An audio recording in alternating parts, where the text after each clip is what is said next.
beat and terrorized his wife, Karla, daily. He was a stalker and a suspect in over 19 rapes. Gruesome videotapes were found in their suburban home. Records of schoolgirls kidnapped, drugged, raped, and killed. The first victim, none other than Karla's own sister, Tammy.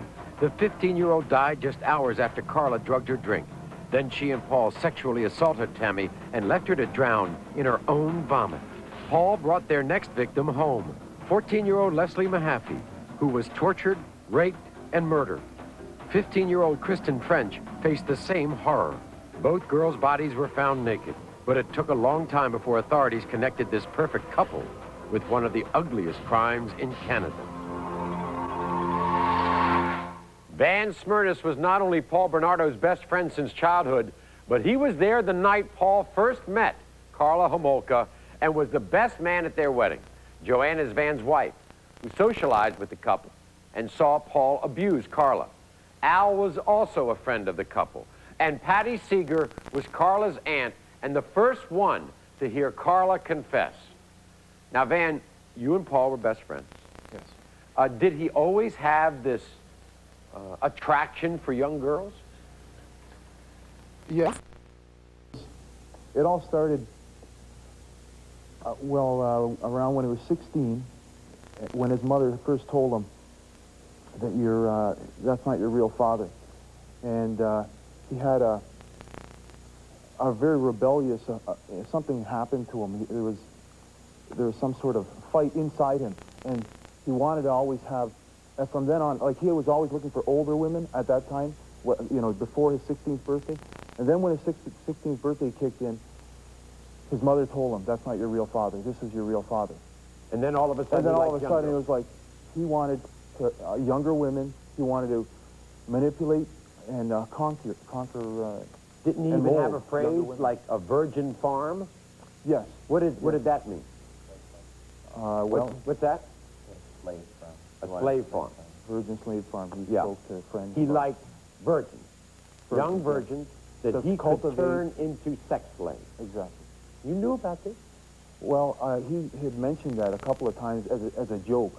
But when it seemed like a joke. What was he like in company? He had a silver tongue. He could talk to anybody, any girl, like nothing. It was very manipulative. Very charming. He could make you. He'd tell you what you wanted to hear. Make you believe anything you wanted to hear. He, I don't know. When I first met him, I was very young and influential, and I looked up to him as a bigger brother sort of thing. And after that, I wanted to be just like Paul.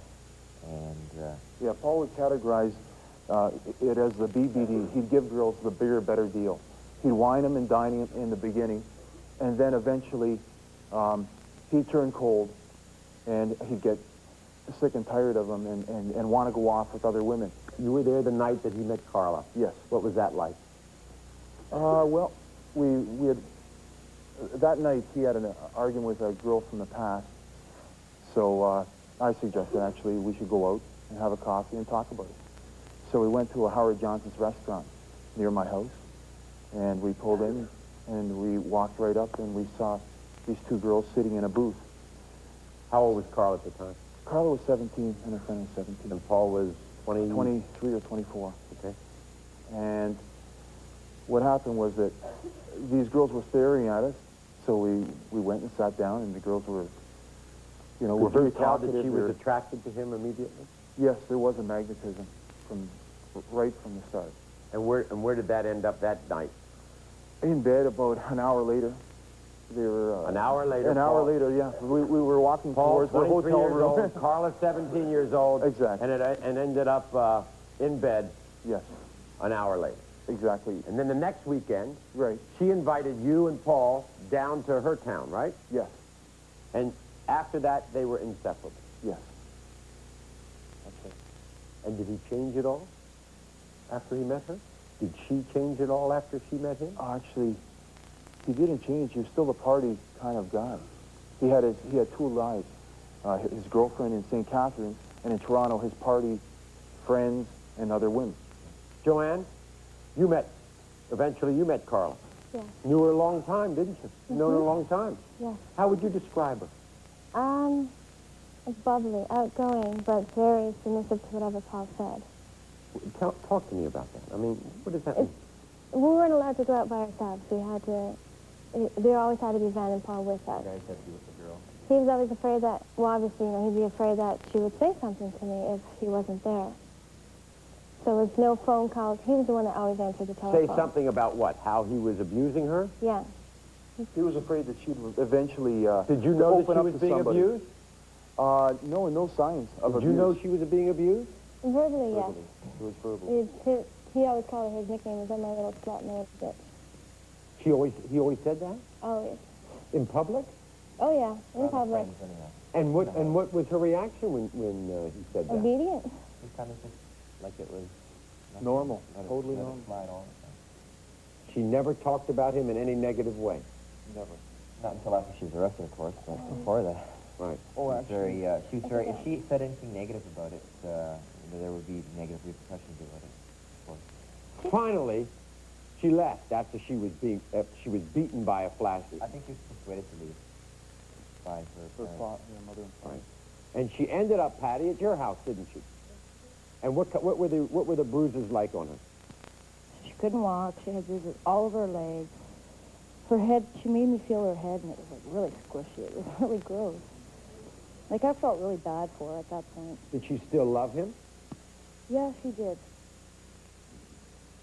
And at the same time, she's at your house, and what's the first thing she wants to do when she comes to live with you? She wants to go look for some men. Party. So what's the party? Well, She's battered, she's bruised, she's got bumps on her head, these squishy marks, hair's coming out, there are bald spots in her head, and she wants to go chase guys.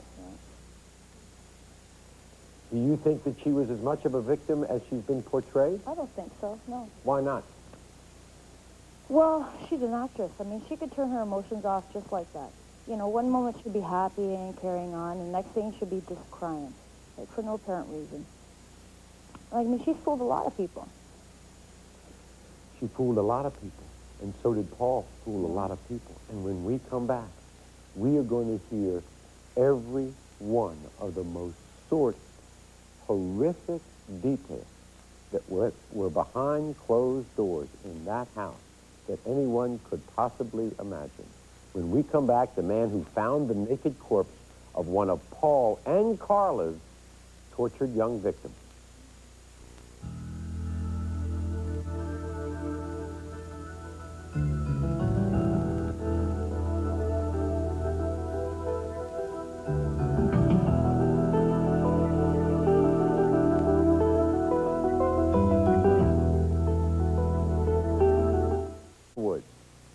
Roger Boyer discovered Kristen French's lifeless body, and he's joining us now on the phone from Canada. Roger, you were out in your car one day, right? I was driving along and I noticed a combine on my side like a conveyor belt in the bush. I backed up, get out of my truck, and I started walking in about 10, 12 feet. I went by a big tree, and I was looking at some stuff in that, and I turned by the tree to my left, and I looked down into the bushes, and it looked like a pink carpet to me. And I went to go ahead to go to the combine, and then I said, "Can be." So I come back towards my truck, and I come down on the feet, and it was a body, like, and I couldn't believe it, and I seen the hair was cut real short, and by the size of the feet and the small hands, I didn't know if it was a girl or a boy. So I turned around, I ran to my truck, and I went to the first farm, and I knocked on the door. A young gentleman answered the door, and I told him to phone the police. I just found the body up the road. Right. How did they treat you once they got your story? Oh, once they got my story, they took my shoes for footprints. You became a suspect, didn't you? Yeah, I became a suspect as soon as they took my tire tracks of my truck imprints. They took my shoe prints of the boots I was wearing, and then they kept coming back every week and questioning me. I was a suspect for almost 7 months. 7 months? Yeah. For almost 7 months I was a suspect until she testified against her husband. That's Until when Karla testified against her husband in court. Yeah. Okay. That's Van, Yeah. you were a suspect too, weren't you? It seemed to be because of the way they were questioning me in the beginning. Oh, they were asking for semen samples and everything. They asked him for semen samples? Hmm? Yeah, it's... Because why? Well, they wanted to know why I knew so much about him, why I thought that he was a suspect. They thought it was two men. They thought it didn't was two think men that it was in the her. beginning. Didn't they have any idea about Paul? They did. They had semen 8 samples. months They had before blood they arrested samples. Paul, I came forward to the Ontario Provincial Police, and I said, and we sat down, we talked initially for the first 3 hours. Because And we there did- had been rumors about Paul Bernardo for a long time, hadn't there? Well, Weren't there rumors about all the rapes that had happened in the Scarborough district of Toronto? well, Among the about police, 2 years before Kristen French, there was a Scarborough rapist running around. And what I had noticed is they had put a composite in the paper, and they wrote a FBI profile stating that he's an anger retaliatory person you who think hates it was his mother. Paul? As soon as I looked at the picture, I go, that's him. Did you ever go to the cops? I went with my brother and my sister. I went to their house, and she said, I'll turn him in, you know, because I wanted to remain anonymous towards this. So my brother's wife went. They called him in and did the DNA samples and just sat on the shelf for years. With 2,300 others. He sat on the shelf. They had his blood samples, semen samples. They had everything they needed to convict him. They had hair samples, and it sat there and it rotted on the shelf. Patty, Karla, when she was living with you after she left Paul and she's battered and bruised, she confesses to her part in these killings, doesn't she? How does she do that? Well, she didn't really confess to me what she did. She told me what Paul had done. And with Kristen French, she told me that Paul had taken her from the church and he had killed her, and that she took part in cutting her hair. Last name Hoffy. She said that Paul took her from her own backyard, killed her also, and the only thing that Karla really gave her was the halcyon or whatever it was that she The was drug. drugged with, and gave her a teddy bear to hug before she died. Did she talk about her sister? No, she didn't. Did she ever talk about her sister and what she did to her sister? Not a word. Everybody, well, you had to understand, nobody suspected her that she was killed. Everybody thought that she died a young girl. Well, put it this Aspiration on way, her did own Paul and Karla go to her funeral? Yeah. Yeah. What were they like at the They funeral? were so distraught. They were to the point where they didn't talk to anybody. Karla was spaced out. We comforted them as much as we could. Paul, you know, he acknowledged you were there, but just kind of went back into his own world. I just figured, you know, he spent half an hour trying to resuscitate this girl, or 20 minutes trying to resuscitate this girl, until the ambulance and paramedics got there, and she ended up dying. Now all of the United States knows about this story. Paul Bernardo is serving life in prison, but with a chance for parole. Karla is serving 12 years. That's it. How sadistic, how brutal were their crimes? Guess what? They even videotaped all their perversive acts, all their perverted acts they videotaped. They even taped their involvement in the death of Karla's 15-year-old sister. The public has never seen these videotapes. However, we will meet two people who did see them next.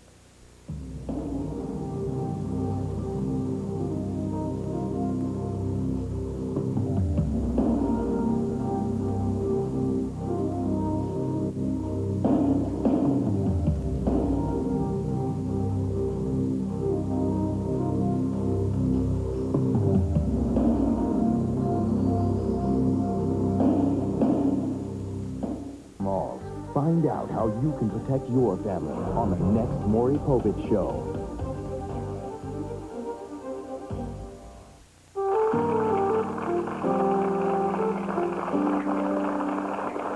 We're talking about the picture-perfect couple, Paul Bernardo and Karla Homolka, the Ken and Barbie killers. That's what they're calling them in Canada. Their real-life world of bizarre and sadistic sexual escapades exposed to an entire country. Now, Paul and Karla were both arrested for their heinous crimes. Only Paul actually went to trial. Karla cut a deal. She got 12 years in prison before she ever testified against her husband. Dr. Nancy Lands is a clinical psychologist who covered the trial, and Susan Spitoni and Tina Danzer were jurors for Paul Bernardo's trial. You viewed the tapes, didn't you, Susan? Yes. Could you watch them without turning away? No. Why? Tell me about them.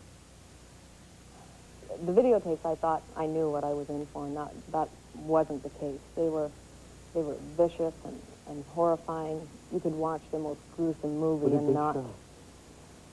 They showed a lot of girls actually being assaulted, but specifically Leslie Mahaffey and Kristen French and Two Tammy girls who were Homolka, killed.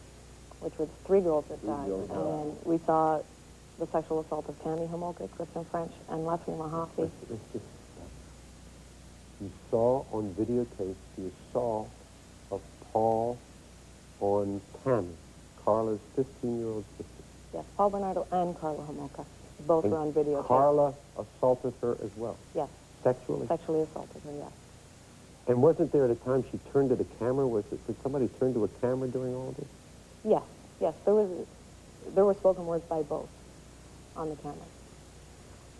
And did it seem that Karla was enjoying herself throughout all this? In the Tammy Homolka videotape, it was clear that she wasn't, that she wanted no part of that. The Leslie Mahaffey tape, Karla Homolka never spoke through the videotaping. And her reaction was pretty bland. If you had seen only the videotape of Kristen French with Paul and Karla, you may have thought differently. You may have thought differently. You know, what was your impression of it? They were absolutely horrible, and it was very hard because you felt trapped. There was no place to go. You couldn't get away from the videos, and we watched them not just once. We had to watch them numerous times, and as time went on, even if you weren't watching, you knew what was coming by the sounds that you were hearing, because not only were they raped, they were beaten, and it was just awful. Nobody in the courtroom was allowed to view the tapes except the jury, the judge, the attorneys, and the defendant. Paul Bernardo watched the tapes as they were played. What did he see? I think he was enjoying himself. There was numerous times when either the Crown or the defense was pointing something out on the videotapes while he was on the stand, and he would say, "Why don't you play it again? I didn't catch that." And I'm sure And he you was think it was doing just that for his enjoyment? I do believe that, yes. What were you going to say, Alan? I was just going to say that these tapes were not supposed to be viewed by anybody, but, you know, by the general public, but everybody heard it. They played the audio version of it, and I can't understand the reasoning why. You heard the tapes in court, didn't you, Dr. Lance? That's right. And what did they sound like? Well, when the kids were really being brutalized, they were screaming for their lives. I mean, they were clearly in distress. And there were threats on the tape. If you don't do this right, I may kill you. And these children were just beside themselves. I think hearing the audio and not seeing the video was worse than hearing the audio and seeing the video. I think hearing the things that were going on and being said it was more terrifying than not seeing the video. Dr. Lance, you think you could diagnose Paul Bernardo? Well, it's better if you have the benefit of a psychological evaluation where you give him tests that after having watched him on the witness stand and after hearing so many of the things that have transpired, we can come to some conclusions about what his makeup probably was all about. And what was it? Well, it's strongly suggestive that he had a psychopathic personality, which is a psychopath is someone who, well, the hallmark is a stunning lack of conscience, and their game is self-gratification at any cost. And they're the con men of the world. They're the people who rape and plunder and who sometimes go on to kill. And Karla? Can you diagnose her for us? Well, there's a division of thought about that.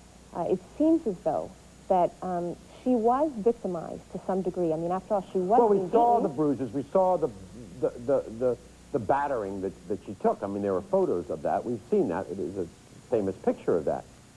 But, so obviously, in one way, she was a victim. But is there enough to suggest that she was also part of a perpetrator as well? If you ask me, I'm going to say that I think she was. Because a lot of battered women are not exactly, do not exactly present the way she presented. I mean, usually they're very meek. They don't usually participate in crime, let alone murder, or they're not present for it. And if they have any anger or if any killing goes on, it's towards the perpetrator, who is the battering spouse. And in this case, she worked in tandem with him. And not only that, she could have drawn the line in many instances earlier on, but she chose to continue going on with him. And but Joanne, who knew her, you think of her more as a victim, don't you? Yeah, to an extent. I would have drawn, like, you have to draw the line when it comes to your own sister. There's no getting around it. She was a victim. I mean, she had more than enough chance to leave. After her sister died, she could have left. I mean, battered... What? But she left him. Yeah, but the battered woman's... She didn't leave. No, him. the battered woman's abuse only goes so far. I mean, But after she his death, loved him. I'm sorry, I would have left after the first Don't you? death. You think she still loves him? she says no. She says no, but I don't know. When we come back, a woman who was stalked by Paul Bernardo. She could have been another of his victims, but she wasn't.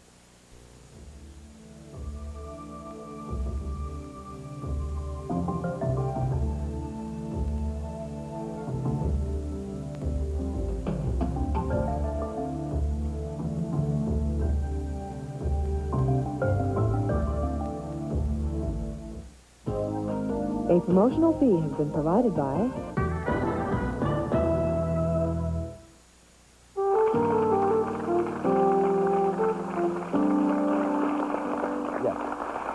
I was just wondering from Van, I guess, how much you were friends, how much drugs or alcohol, or was there no, he was just psycho and Oh, yeah, that didn't play he drank part. a lot, and he was also, from what I remember, in the last 3 months before he got arrested, he was growing marijuana in his basement. Yeah, but when you guys were palling around, you palled around a long time. Yes. I mean, tell me about his social habits. Was he a drinker, mostly? Drank all the Drugs or no drugs? Yes. Yes, he smoked up a lot. Yes, all the time. Okay. And I've heard that he also did cocaine. Okay. My question was mostly for Karla's aunt. What kind of family life did she have to have such low self-esteem? I mean, you don't sleep with a guy after an hour of knowing him in a coffee shop. What was going on in her family life? Loved very much by her family. She was. They had a very close family, and everybody, like, the parents' lives revolved around the daughters. But Van, wasn't Paul upset because he found out that he wasn't the first to sleep with Very her? upset. He couldn't stand it. It drove him crazy. Right. So he opted to find another girl who was a virgin. For her to do something like that, to get involved with this, she's just got to be sick as he is. They both don't deserve to be walking the streets. No, I think in her Definitely case, not. it falls under the category as a battered wife syndrome. You'll stay to a certain degree. Her sister wasn't supposed to die. Her sister was supposed to be a Christmas gift for Paul from her sister. Yeah, but the thing is, she could have... Whoa. She could have stopped. Carla was supposed to give Paul, as a Christmas gift, her 15-year-old sister to play with. As a large treat to play with, do what he wants for a few hours.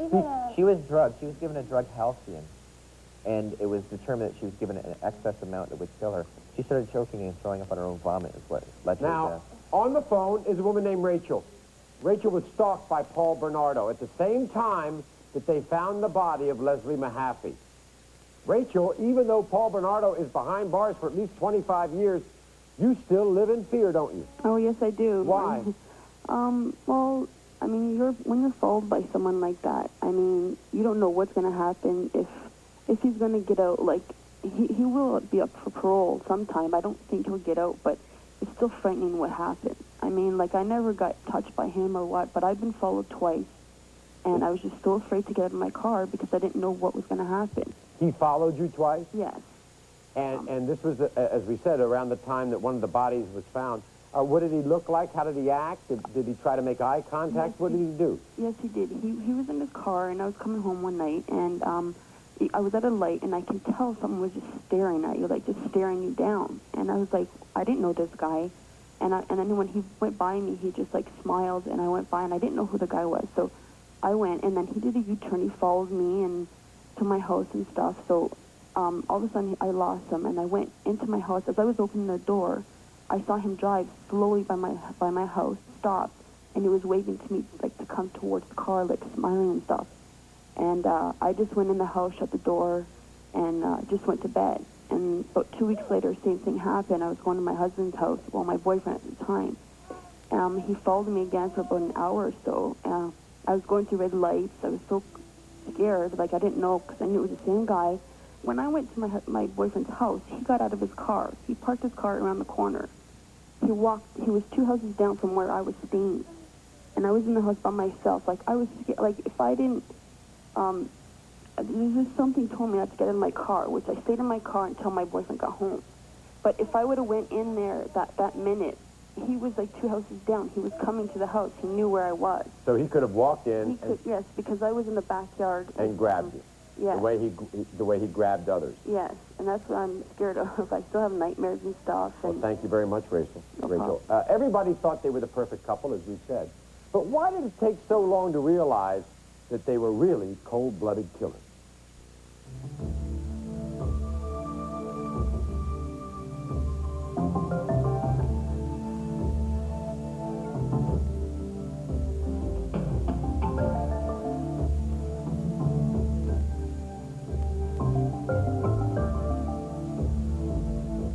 No, I've never called a psychic. At their wedding, the beautiful couple, Paul and Karla, I mean, we've shown pictures of this. You know, they rode through town in a horse-driven carriage. At home, the bride and groom smiled for the cameras. They videotaped their sexual assaults against their young victims, seeming to enjoy living out their perverse fantasies. Alan Cairns is the co-author of the book Deadly Innocence. Now, OJ's been the topic of conversation here, Alan. Has it been that way in Canada on this trial? Pretty well. There hasn't been any other topic. It's pretty well swept the nation by storm. I mean, we wanted to do this story during the trial. I mean, you would have thought we were going to commit one of the great heinous acts of all time. I mean, the Canadian authorities are faxing us a memo saying, please don't do this. We have a gag order out, a gag order. Yeah, well, how it actually happened is Karla Homolka went to trial, pled guilty, was sentenced to 12 years, and there was a publication ban put on the facts that were disclosed at her trial because the authorities didn't want to jeopardize Paul Bernardo's, quote, fair trial. Some take it that the authorities really didn't want to bring too much scrutiny on the deal that Karla Homolka cut with the authorities. Are the victims' families satisfied? No, they're not, and I don't think they ever will be satisfied. Now, they're not satisfied because of what? First of all, we have to understand this. Susan and Tina had nothing to do with the sentence given Paul Bernardo or Karla Homolka. You just come back with a guilt or innocence verdict. And by the way, was that tough to get? Tough to reach?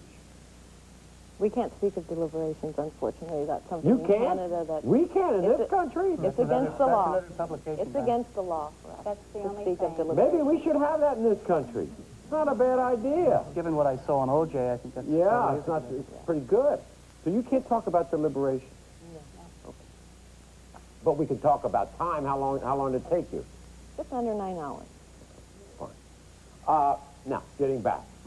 Is it because of the sentence? No, it's because they lost their daughters, and in tragic circumstances. And you also have to realize, too, that they're not satisfied with the sentence that was given Karla Homolka. Okay. Nor should they be. Right. Yeah. I have a question for the friend. If y'all keep in touch with them, do they have any signs of remorse towards their actions? There's been letters that have been published in the newspaper, and there was no remorse from Karla, not at all. Karla's quote was, in her letter, I believe it was to one of her friends, that her sentence being in jail was like being away at a country club. If I can interrupt here, really, Karla is serving 12 years in prison. That's not a short amount of time. Well, wait a second, though. Is she serving 12 years? She's only serving 4. That's not true. That's not true. I'm sorry to disagree. She could serve only 4. It depends, right? She could be out in full by Canadian law, which allows parole after 1/3 of sentence. But given the political climate in Canada and the notoriety of this case, and specifically the notoriety of Karla Homolka, that isn't going to happen. She might be out in 8. There's a move afoot by the victims' families to have her detained as a high-risk offender, and then she would be in for a full 12 years. And I would highly suspect that that's what's going to happen. And Paul Bernardo, how long will he serve? Well, he's life imprisonment, which means life. His first crack at parole is after 25 years. We don't have consecutive sentences like you do in the United States. In the States, for example, 2 murders would net 50 years. In Canada, it's 25 years only. And he could also be called considered a dangerous criminal, and therefore he could serve. Yes, the government is already proceeding on those grounds to try and have him labeled a dangerous offender, and at that point, his chances of getting out ever are minimal. She claimed to be a battered wife, a victim at the hands of her own husband. But was she a victim, or was Karla Homolka a willing participant? We'll find out next and get your question as well.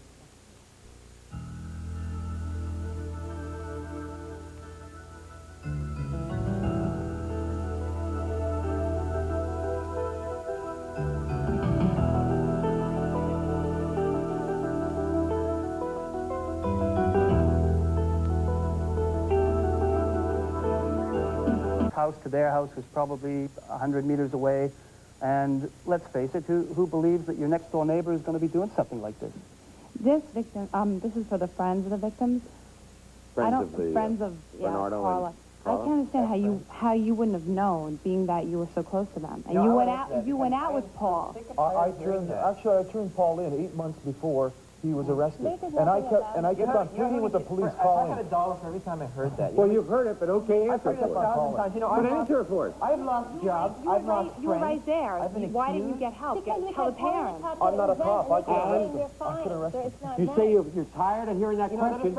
Give us an answer. The cops kept reassuring us that it was not them. It was not him. And I go, wait a second. The cops said The cops said it to us. And Alan, respond. You know, okay, you've heard of Jekyll and Hyde. You know, there's a person with two personalities. Like, he kept us apart. Like, we were friends, but he would say to him, you know, I'm such an idiot, and he would say to me, he's such a loser, and, you know, and he'd put us against each other. Play one off against the other. So we couldn't collaborate our stories, and, you know, to that comment, I don't know how... And you saw... No, there was never any signs, other than... She never cried about it, she never complained about it. In public, you said that he would call her his personal slut and this and that.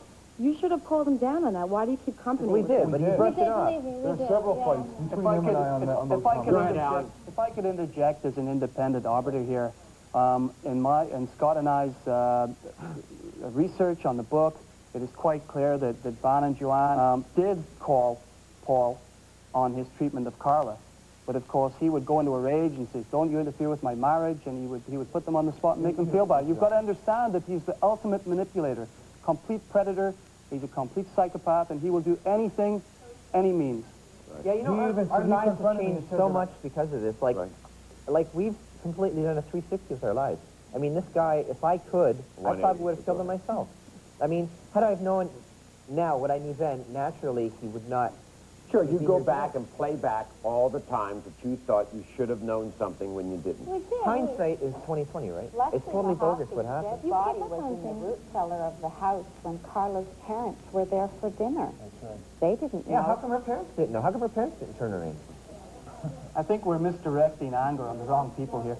Right. That's right. And I think that's true. I think we're all angry. We don't know where to turn. And who knows more information than anybody else? We assume those people who knew the two perpetrators. No, it's easy. By cops that it's not them. You don't. That's what I don't understand. If they had all this independent evidence, Alan, over the years of this guy, why didn't they build a case? Well, it's not that simple. I mean, it's simple now, starting with Paul Bernardo and filtering down to all the things that allegedly the cops did wrong and maybe the friends didn't see, but it's not that simple. You have to start with the dead girls, and you start with 4 million people as potential suspects. You don't start with Paul Bernardo. You start with 200 or 300 suspects. Then Paul Bernardo, when Van's sister-in-law called him in, was one of many, many suspects, many hundreds of suspects. He matched the composite, as Van said. They took his DNA sample, but you cannot test 100, 200 possible suspect DNA samples in 2 weeks. It doesn't happen, and with budget restraints of the 1990s, the Ontario government couldn't do that. That was the problem. There wasn't enough money, not enough scientists to do the tests. We'll be back right after this.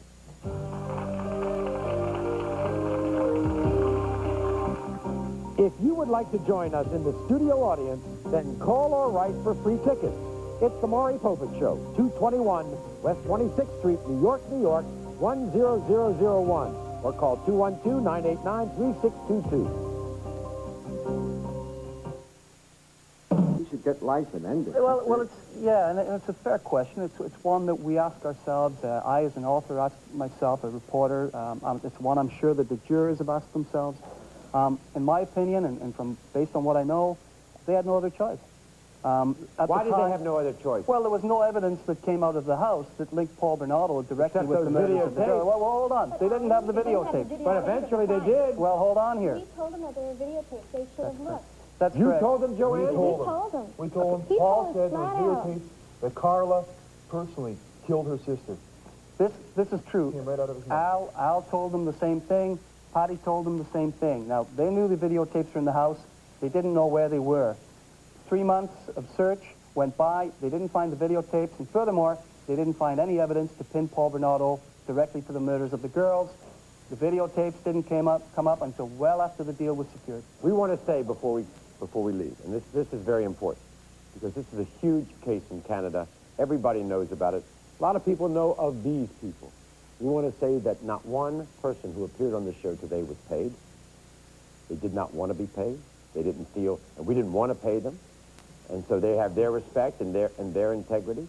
And so therefore they came just to tell this story. And as we leave, maybe we should find out why you came.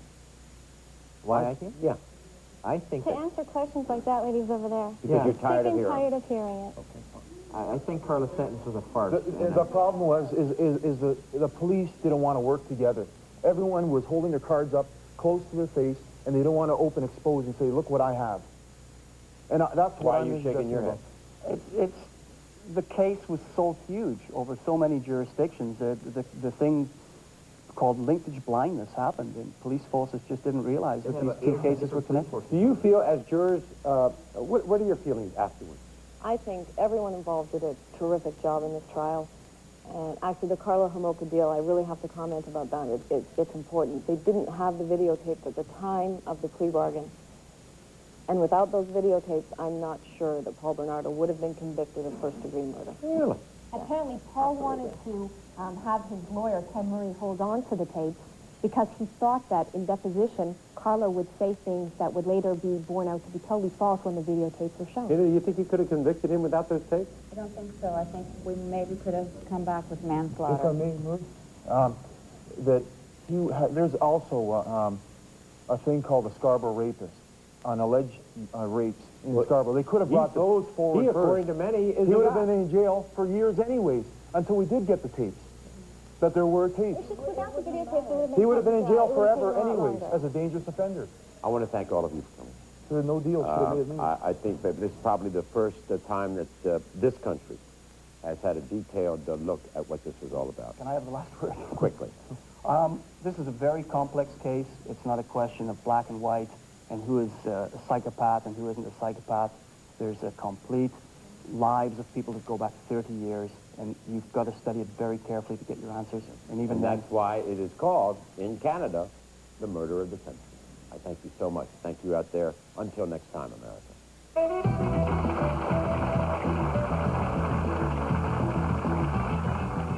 Tomorrow, each day, thousands of children are reported missing, but more and more kids are being abducted from shopping malls. Learn how to protect your family tomorrow. A promotional fee has been provided by Advanced Formula Centrum, with more vitamins and minerals than any leading brand. Centrum, more complete.